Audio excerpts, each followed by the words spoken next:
Sa kasagsagan ng kasikatan nitong si Manny Pacquiao ay ilag na ilag sa kanya itong mga kampiyon sa pang-Aalaska.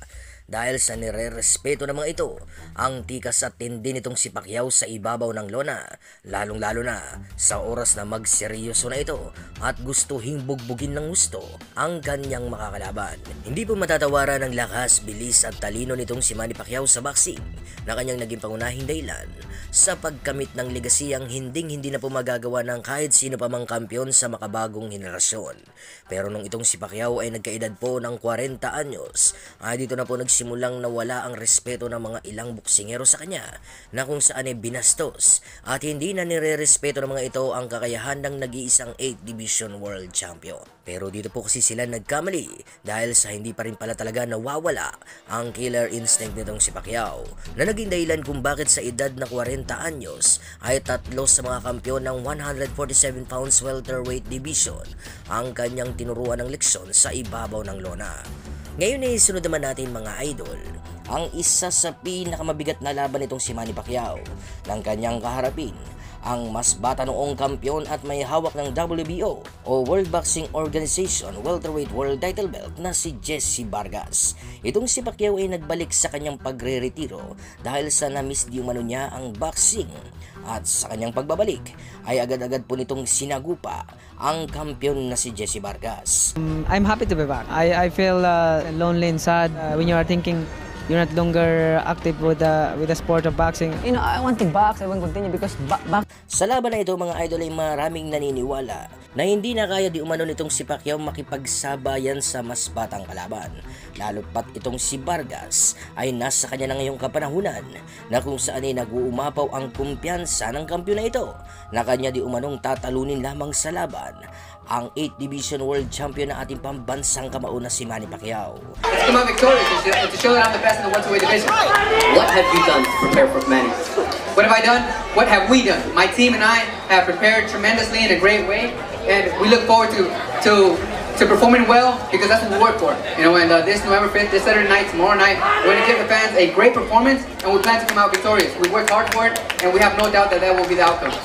Walang kaalam-alam si Vargas na hindi pa rin nawawala ang bagsik nitong si Pacquiao. Kaya naman po yung mararanasan ng kampiyon na ito ang pagkatalo na hindi niya pa nararanasan sa kanyang talang buhay. Kaya naman ay huwag po natin patagalin pa at sabay-sabay po natin ngayong panoorin ang highlights ng kanilang buong naging sagupaan.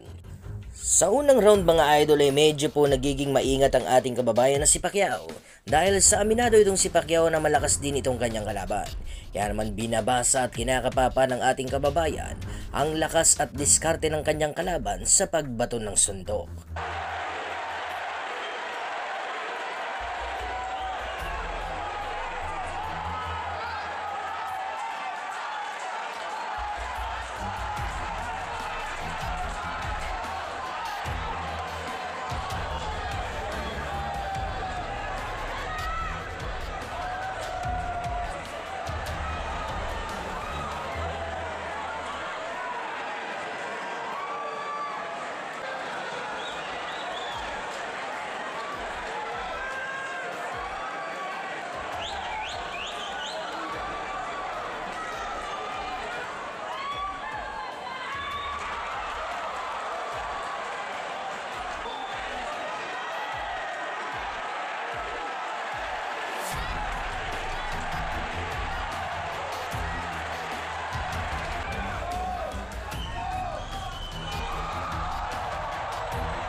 Sa pangalawang round mga idol ay medyo bumibitaw na ng matinding suntok si Pacquiao.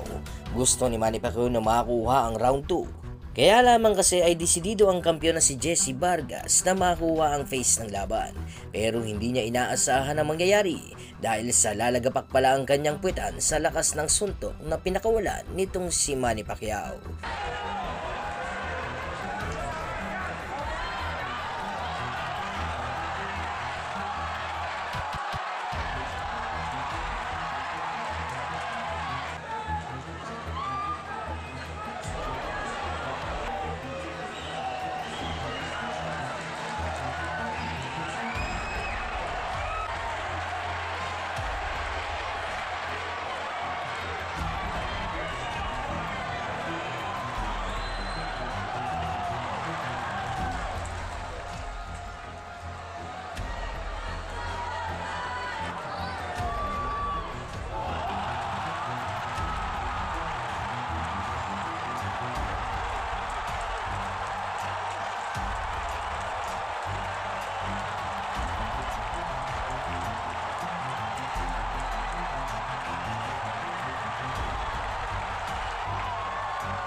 Sa pangatlong round mga idol ay animoy hindi bumagsak ang kampiyon na si Jesse Vargas dahil sa parabang siya pa ang naging mas agresibong boksingero sa round na ito na nagpapakawala ng mga madidiing suntok sa ating kababayan. Di naman inaayaan ni Pacquiao na mangyari ito, kaya naman malalakas na suntok din po ang pinakawala ni Pacquiao kung saan nga ay nagsimula ng maglaro ang ating kababayan.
Sa round 4 mga idol ay hati na ang naging scorecards ng dalawa dahil sa parehas po kasi silang dalawang nakapagpapatama ng malalakas na suntok. Pero ang round na ito ay binigay po kay Jesse Vargas mga idol dahil sa may isang kanang malakas na suntok na naipatama itong si Jesse Vargas sa mukha ng ating kababayan.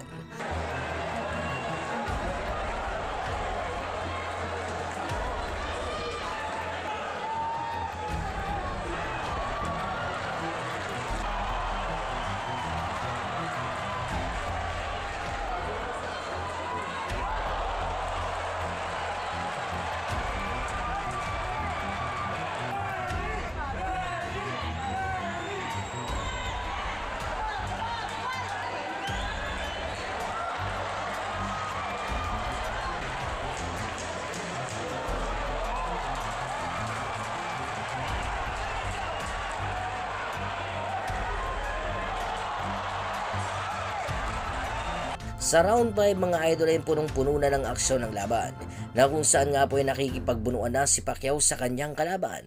Hindi naman basta-basta nagpapadaig itong si Jesse Vargas dahil sa agad-agad po kasi itong bumabato ng maraming suntok sa tuwing pumapasok na sa kanyang depensa ang ating kababayan.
Sa round 6 mga idol ay naging maingat na si Pacquiao sa pagpasok sa depensa ni Vargas. Napag-alaman na po kasi ni Pacquiao na medyo malakas din talaga ang mga suntok nitong si Jesse Vargas na nagagawa siyang mayanig kung saan ay nawawala ang kanyang balanse. Kitang-kita po dito kay Jesse Vargas ang style nitong si Juan Manuel Marquez na kanya lang naman pong pinaggayahan na estilo para talunin ang ating pambato.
Sa round 7 mga idol ay minungkahi na po ni Coach Boboy Fernandez na hindi dapat matakot si Pacquiao sa pagpasok sa depensa nitong si Vargas sapagkat hindi nga naman daw ito isang counter puncher katulad nitong si Juan Manuel Marquez kung saan ay gumaganti nga lang naman daw ito ng suntok sa tuwing kanyang nararamdaman ang pagpasok ni Pacquiao sa kanyang depensa.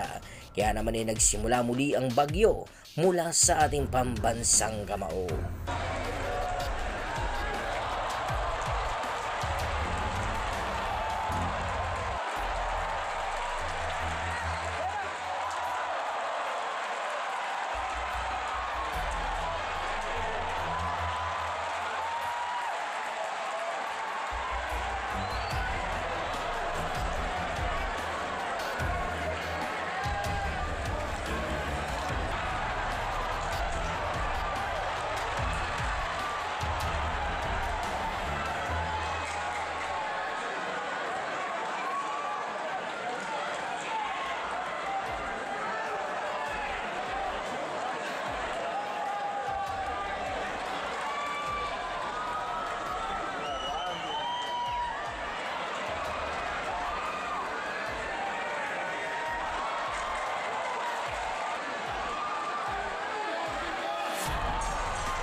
Sa round 8 mga idol ay bahagya na pong sumasara ang kanang mata nitong si Jesse Vargas sa diin ng mga patama ni Manny Pacquiao. Hindi na mabasa-basa ni Vargas ang lokasyon ng mga pinanggagalingan ng mga suntok nitong ating kababayan. Kaya naman ay bara-bara na ang Jesse Vargas sa round na ito na sumusuntok na lamang sa hangin. Ito ay dahil sa pabago-bago ang estilo na ginagawa ni Manny Pacquiao.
Sa round 9 mga idol ay dahil nga sa hindi natural ang estilo nitong si Vargas na ginamit sa laban na ito, ay kaya naman lubos na nahihirapan siyang makipagsabayan kay Pacquiao. Inakala ni Vargas na sasapat ang estilo nitong si Dinamita Marquez para pahirapan itong si Pacquiao. Pero hindi po may epektibo ang estilong ito na naging dahilan kung bakit hindi po magawang makatama na ni Jesse Vargas sa malikot na si Manny Pacquiao.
Sa round 10 ay gustong-gusto ni Vargas na mag-deliver ng pressure.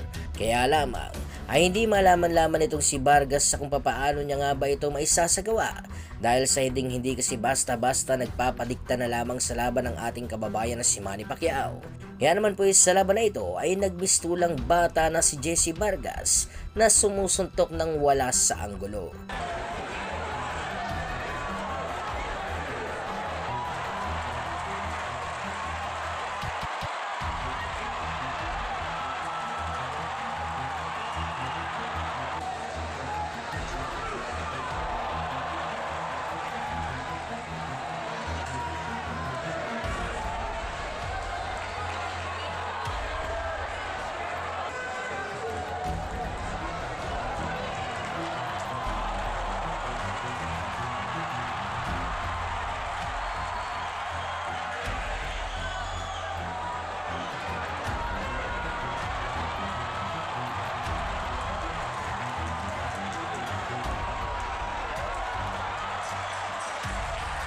Sa round 11 mga idol ay hindi na alam ni Jesse Vargas sa kung paano niya nga ba pupuruhan itong si Pacquiao. Makikita po sa naging laban na ito mga idol ang agwat ng kanilang mga kakayahan na kung saan ay mas napupuruhan ni Pacquiao ang mas batang kampiyon na si Jesse Vargas.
Inakala ni Vargas na siya ang nanaig sa laban nila ni Pacquiao, kung saan nga po ay nauuna pa nga po itong kumaway sa mga fans na para bang gusto niyang iparating na naniniwala siya na siya ang nanaig sa laban nila ni Pacquiao. Pero katulad nga ng inaasahan mga idol, ay dahil nga sa mas maraming naipatamang malalakas na suntok itong si Pacquiao, ay kaya naman siya ang nanaig sa laban at nag-uwi ng WBO Welterweight World Title Belt.